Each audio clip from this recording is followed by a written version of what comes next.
7월 한 달 저희가 이제 요한계시록을 살펴볼 텐데요. 요한계시록은 많은 학자들이 AD 95년에서 96년 사이에 기록되었을 것이다라고 이야기합니다. 95년부터 96년까지는 로마의 도미티아누스 황제가 집권하고 있었던 때였습니다. 도미티아누스는 AD 81년부터 96년까지 로마 제국을 이렇게 다스렸는데요. 도미티아누스 하면은 가장 먼저 떠오르는 단어가 바로 도미티안 박해입니다. 그러니까 기독교 역사상 거의 전무후무하리만큼 엄청난 기독교 안에 박해가 이루어졌던 때가 바로 이 도미티아누스 황제가 집권하고 있었던 때였습니다. 우리가 보통 영화 같은 데 보면 콜로세움 광장, 그 원형 경기장에서 맹수를 풀어놓고 막 그리스도인들이 도망다니다가 사자에 잡혀먹기도 하고 이런 장면들을 보신 기억이 있으신 분들이 있으실 겁니다. 그것이 바로 도미티아누스 황제 때였습니다. 그뿐 아니라 사람들을 잡아놓고 길거리에 묶어둔 다음에 밤새도록 기다렸다가 사람들의 몸에 초를 바르고 불을 질러 이렇게 거리에 있는 가로등처럼 이렇게 사람들을 박해했던 때, 그럴 때가 바로 도미티아누스 황제 때였습니다. 그러니까 지금 오늘 이 계시록이 쓰여져 있는 이때는 언제냐면, 그렇게 수많은 사람들이 박해를 받고 그렇게 엄청난 고통을 당하고 있는 그때에 이들이 살기 위해서 우리가 보통 알고 있는 지하동굴인 카타콤을 파고 들어가죠. 그 카타콤에서 자신의 믿음을 지키기 위해서 치열한 믿음의 싸움을 싸우고 있는 사람들을 향하여 쓰여진 편지가 바로 요한계시록입니다. 그러니까 엄청난 박해 속에서 자신들의 믿음을 지키기 위해 모든 삶을 포기하고 동굴로 들어가 있는 사람들을 향하여, 야, 힘내라, 하나님이 곧 오신다, 하나님께서 너희들을 절대 버리지 않았어 라고 하는 내용으로 쓰여진 편지가 바로 이 요한계시록이다 라고 하는 것입니다. 그러니까 이때 당시에 있어서 예수 그리스도를 주로 고백하는 것, 그것은 바로 죽음을 의미하는 것이었습니다. 로마의 도미티아누스 황제 외에는 나의 주 나의 하나님이라고 표현할 수 있는 대상이 없었다라는 것입니다. 그러니까 예수 그리스도를 나의 주 나의 하나님이라고 하는 고백을 드리는 순간 그 인생들은 죽을 수밖에 없는 상황이 되어졌다라는 것입니다. 이런 자들을 향하여 지금 편지를 쓰고 있는데, 그 편지를 받고 있는 대상들을 향하여 가장 먼저 예수 그리스도를 소개하고 있습니다.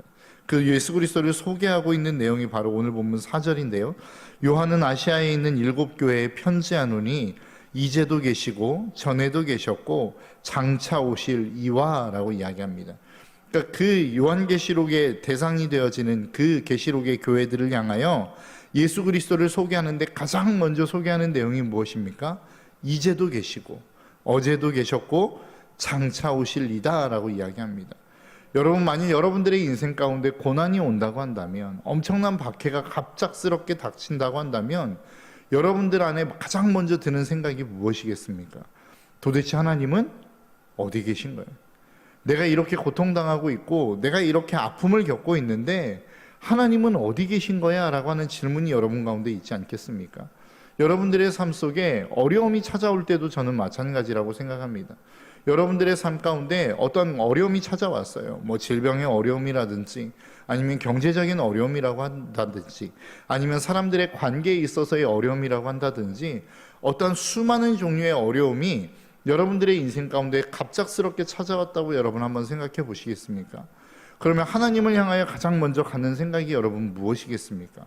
하나님, 내가 이러한 고통을 당하는데 주님 도대체 어디 계십니까? 주님이 지금 무엇하고 계십니까? 라고 하는 질문을 여러분 던지시지 않겠어요? 지금 오늘 이 편지를 받고 있는 요한계시록에 등장하고 있는 교회의 사람들, 그리고 그 시대를 살았던 수많은 믿음의 사람들도 마찬가지였을 거라는 겁니다. 하나님, 이 시대에 하나님을 믿는다라고 하는 이유만으로 이토록 고통을 받고 있는 하나님의 거룩한 백성들 앞에 지금 하나님은 무엇하고 계십니까? 라고 하는 이 의문을 요한계시록을 듣고 있는, 이 편지를 받고 있는 수많은 사람들이 했을 거란 말이죠. 그들을 향하여 요한이 가장 먼저 선포하고 있는 예수 그리스도, 그분이 어떤 분이십니까? 이제도 계신다 라고 하는 겁니다. 우리에게 도대체 하나님은 어디 계십니까? 무엇하고 계십니까? 라고 하는 그들에 향하여 요한은, 하나님은 지금 너희와 함께 있어. 너희들이 느끼지 못할 뿐이고 너희들이 지금 그 감각적으로 경험하지 못할 뿐이지 그 주님은 이제도 함께 계시는 하나님이다 라고 이야기하고 있는 거예요. 너희들이 평안한 삶을 살아갔을 때에, 아무런 박해 없는 그때를 살아갔을 때에도 하나님은 너희와 여전히 함께하고 계셨지만 지금 너희가 고통당하고 있는 이 시간, 이 순간에도 하나님은 너희와 함께하고 계셔. 그리고 앞으로도 장차 오실 그분은 너희와 함께하고 계시는 하나님이야 라고 선포하고 있다라는 것이죠. 여러분, 이 사실을 잊지 않으셨으면 좋겠습니다. 여러분, 혹시 여러분들의 인생 가운데 고난 중에 계시는 분들 계십니까? 하나님은 도대체 이 상황 속에서 무엇하고 계시는 거지? 라고 하는 의문을 가지고 계시는 분 계십니까? 하나님은 지금 역시도 여러분과 함께하고 계십니다. 하나님은 그 고난 중에, 그 고통 중에 여러분과 함께하고 계시는 하나님이라고 하는 사실을 잊지 않으시기를 주님의 이름으로 축복합니다. 그러면 도대체 우리에게 하나님은 왜 그 고난을 허락하고 계시느냐라고 하는 것입니다. 그 고난을 먼저 주님이 다 걸어가셨다라는 사실을 잊지 않으셨으면 좋겠어요. 오늘 본문 5절입니다. 또 충성된 증인으로 죽은 자들 가운데서 먼저 나시고 땅의 임금들의 머리가 되신 예수 그리스도로 말미암아. 예수 그리스도가 지금 어떤 분이시라는 것입니까? 너희들의 앞서 먼저 죽임을 당하셨던 분이었다라는 것입니다. 그리고 먼저 살아난 그 경험을 가지고 계신 그 예수 그리스도가 이 땅을 통치하고 계신다라고 이야기하고 계시는 거예요. 우리가 이 땅을 살아가며 믿음의 삶을 살아가면 반드시 고난이 옵니다. 주님도 그러셨다는 거예요. 그렇게 사시면서 이 땅의 공생애를 3년 반이라고 하는 시간을 마치시고 난 다음에 십자가의 죽음을 경험하신 분이 바로 예수 그리스도시다라고 이야기하는 겁니다. 그러면 도대체 왜 그 십자가에서 고난을 당하셨느냐, 왜 죽음을 당하셨느냐라고 했을 때에 오늘 본문 5절은 이렇게 이야기합니다. 또 충성된 증인으로 라고 이야기합니다. 그러니까 그분이, 예수 그리스도가 십자가에 달려서 죽으신 이유는 뭐라는 거예요? 충성된 증인으로 사셨기 때문이라는 겁니다. 그분이 충성된 증인으로 사시지 않았다면 죽임을 당할 필요가 없었다라는 것이죠. 오늘 우리의 인생에도 마찬가지입니다. 우리가 왜 이 땅 가운데 믿음으로 살아가며 고난을 당합니까? 충성된 증인으로 살기 때문입니다. 내가 믿음으로 살아가는 그리스도인이라고 하는 그 모습을 내가 세상 가운데 드러내지 않으면, 내 신분을 세상 가운데 드러내지 않으면 여러분, 우리는 고난을 당할 필요가 없습니다. 왕따를 당할 필요가 없습니다. 왜 믿음의 사람들이 그렇게 사느냐고 손가락질 당할 필요 없습니다. 그냥 그렇게 묻어 살아가면 돼요. 교회에서는 교회의 성도처럼, 세상에서는 믿지 않는 사람처럼 이중적인 삶을 살아가면 여러분, 우리가 굳이 고난당할 필요 없습니다. 어려움 당할 필요 없습니다. 믿음의 사람으로 살아감으로 말미암아 얻어질 그 힘들고 어려운 삶을 우리는 경험하지 않아도 된다라는 거예요. 그런데 내가 믿음으로 살겠다라고 결단하고 그것을 세상 가운데 선포하는 순간 이 세상은 우리를 핍박하게 되어 있습니다. 고난을 당할 수밖에 없는 삶의 현장으로 나아갈 수밖에 없다라고 성경은 우리에게 분명하게 말씀하고 있는 것입니다. 여러분, 여러분들의 삶 가운데 이 고난이 가득히 넘쳐나시기를 주님의 이름으로 축복합니다. 우리가 충성된 증인으로 살아가면 반드시 세상은 우리를 핍박하게 되어 있습니다. 우리를 박해하게 되어 있습니다. 그런데 성경은 뭐라고 이야기합니까? 그 길을 주님이 먼저 걸어가셨다는 거예요. 제자인 우리가 이제 그 길을 걸어가야 될 의무가 우리 앞에 주어졌다라고 성경은 우리에게 말씀하고 있는 것입니다. 저와 여러분들의 삶 가운데 이 고난이 두려워 믿음의 삶을 포기하는 어리석은 인생이 되지 않으시기를 주님의 이름으로 축복합니다. 지금 이 성경을, 이 말씀을 듣고 있는 수많은 교회의 성도들이 지금 그것들을 받고 있는 거란 말이죠. 야, 너희들 지금 이유 없이 고난당하고 있지. 너와 함께 믿음 생활했던 사람들이 잡혀가서 죽임을 당했다라고 하는 수많은 소식들을 듣고 있지. 괜찮아. 그것은 너희들이 지금 충성된 증인으로 살아가고 있기 때문이야 라고 요한이 이야기하고 있는 거란 말입니다. 그리고 그 이야기에 대하여 다시 한번 그들을 향하여 선포하고 있는 내용이 무엇입니까?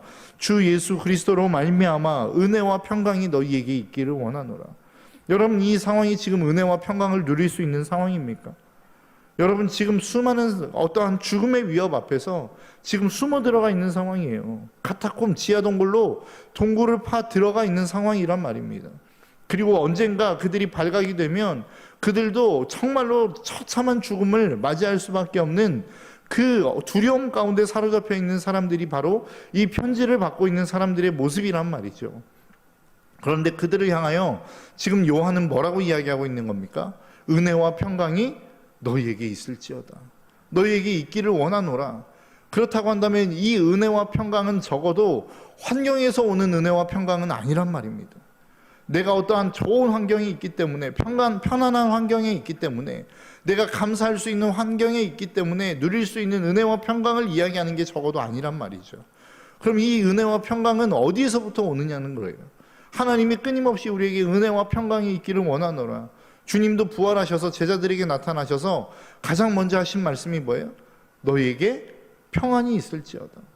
그러니까 이 은혜와 평강이라고 하는 것은 적어도 우리가 생각하는 것처럼 많은 부유한 환경, 많은 재물이 있고 권력이 있고 편안할 수밖에 없는 환경 가운데 있을 때에 누리는 은혜와 평강은 아니란 말입니다.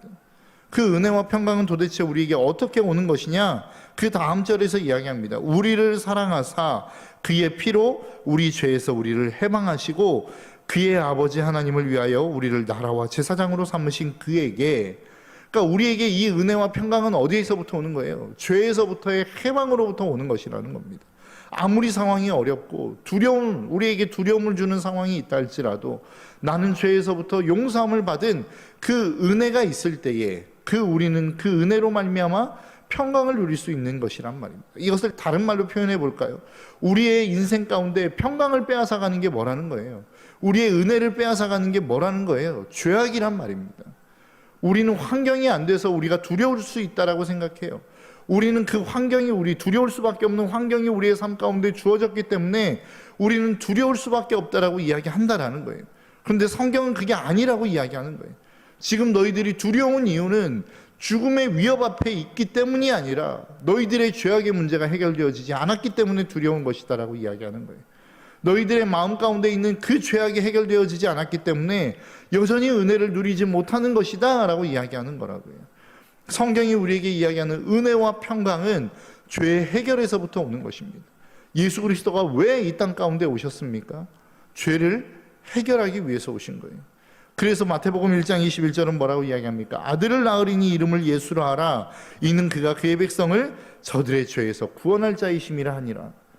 예수 그리스도가 이 땅에 오신 이유는 우리에게 축복, 엄청난 소유를 주기 위해서 온 게 아니에요. 명예를 주기 위해서 온 게 아니에요.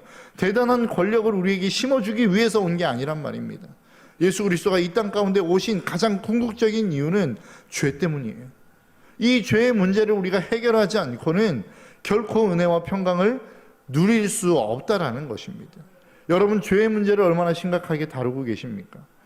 죄 그냥 십자가에서 용서하셨다고 하니까 그냥 용서받았다라고 치고 우리는 그냥 은혜를 누리면 돼, 축복을 누리면 돼, 하나님으로부터 내가 원하는 것을 얻어내면 돼 라고 생각하지 않습니까? 아니요, 그렇지 않습니다.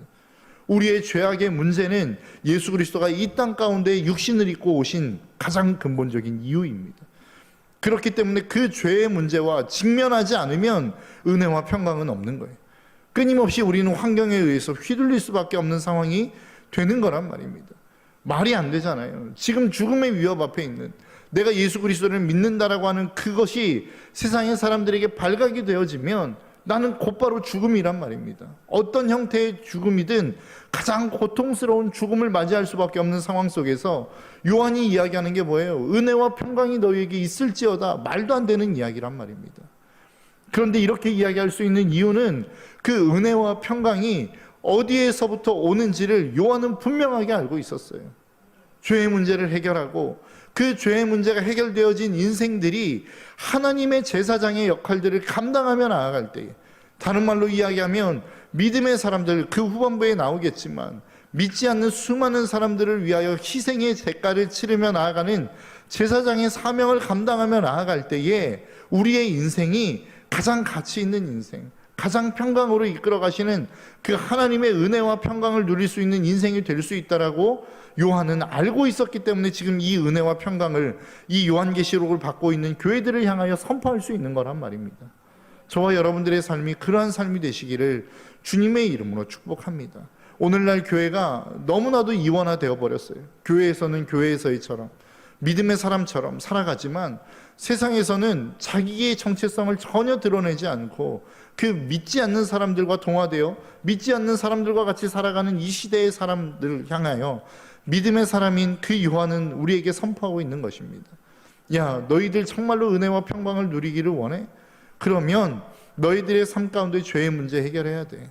아, 저 죄의 문제 용서함 받았다고 들었는데요, 진짜로 용서함 받은 그 은혜와 감격이 여러분 삶 가운데 있으십니까?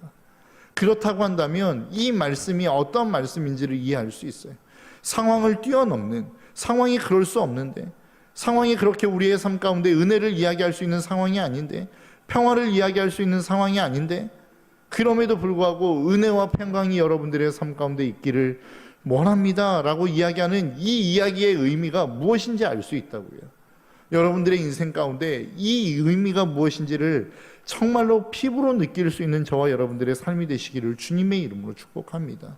이것은 죄의 문제 해결 아니고는 우리의 인생 가운데 그 어떤 누구도 이 상황 속에서 은혜와 평강을 선포할 수 있는 자는 아무도 없습니다. 저와 여러분들의 삶이 그러한 삶이 되시기를 주님의 이름으로 축복합니다. 그리고 이 죄의 문제가 해결되어진 자만이 하나님의 나라와 제사장으로 살 수 있는 거예요. 자신을 희생하는 희생의 삶을 살아갈 수 있는 거란 말입니다. 여러분, 지금 안 그래도 충분히 희생하고 있는 삶이라고 여러분 생각되어지지 않습니까? 예수를 위해서 박해받는 이 삶이 충분히 희생의 대가를 치르고 있는 삶이라고 우리는 생각할 수 있어요. 그런데 요한은 또다시 그 교회를 향하여 다시 한번 도전하고 있는 겁니다. 너희들이 나라와 제사장으로 그 희생의 삶을 살아가는 인생이 되었으면 좋겠다. 여러분, 저와 여러분들의 삶이 이 오늘 한 달을 살아가는, 시작하며 나아가는 이 7월 한 달의 시작의 삶을 살아가는 저와 여러분들의 시작의 시간에 이 결단이 있기를 주님의 이름으로 축복합니다. 여러분, 우리는 하나님을 향한 믿음의 삶을 살아가는 사람들입니다. 충성된 삶을 살아가기에 고난이 있는 것이고, 그 고난의 삶 속에서도 여전히 우리가 은혜와 평강을 이야기할 수 있는 것은 우리의 삶 가운데는 죄의 문제가 해결되었기 때문입니다.